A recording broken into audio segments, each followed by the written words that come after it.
God's story, the parable of the unforgiving servant. So part of God's story is about a time Jesus taught his disciples how to forgive one another. And it goes like this. One day, Jesus was teaching his disciples, and Peter asked how often he should forgive people who have wronged him.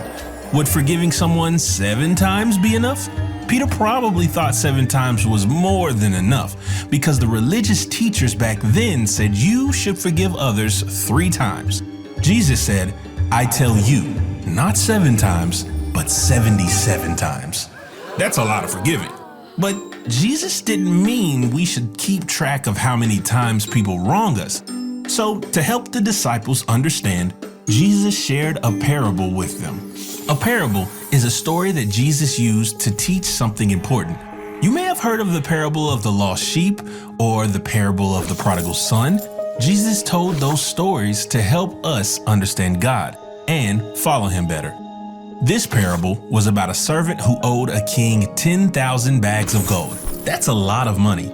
It would be like billions of dollars today, and it would take a long time to pay it back. When you owe something to someone, it's called a debt. And this servant had a large debt to the king. Since this servant couldn't pay the money back, the king ordered him to sell everything he owned, including his entire family, so that he could pay. The servant fell on his knees and begged the king for more time. He promised to pay it all back, but instead of making the servant pay him back, the king forgave his debt. He let the servant go without paying a single cent. That means he didn't owe the king anymore. Right away, this same servant left and went to find a man who owed him some money, much less than what he owed the king. The servant saw the man who owed him money and demanded he pay his debt. But this man didn't have the money to pay. He begged for more time, promised he would pay it back. But instead of forgiving the man, like the king had done for him, the servant imprisoned him until he could pay. When the king discovered that the servant whose debt he had forgiven had not forgiven the debt of someone else, he was furious.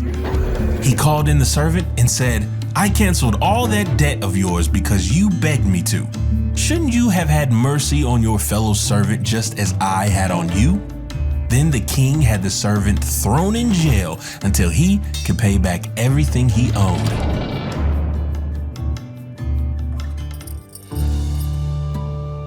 Just like the servant had done for the man who owed him money, Jesus told the disciples that God is like the king in this parable.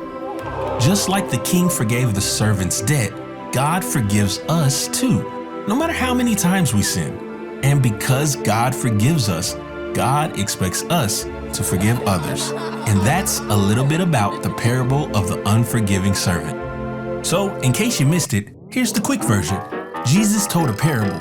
In the parable, a servant owed a king money. He couldn't pay. The king forgave the servant's debt. Someone owed the servant money. The servant didn't forgive him. He had the man thrown in prison. The king found out and was angry.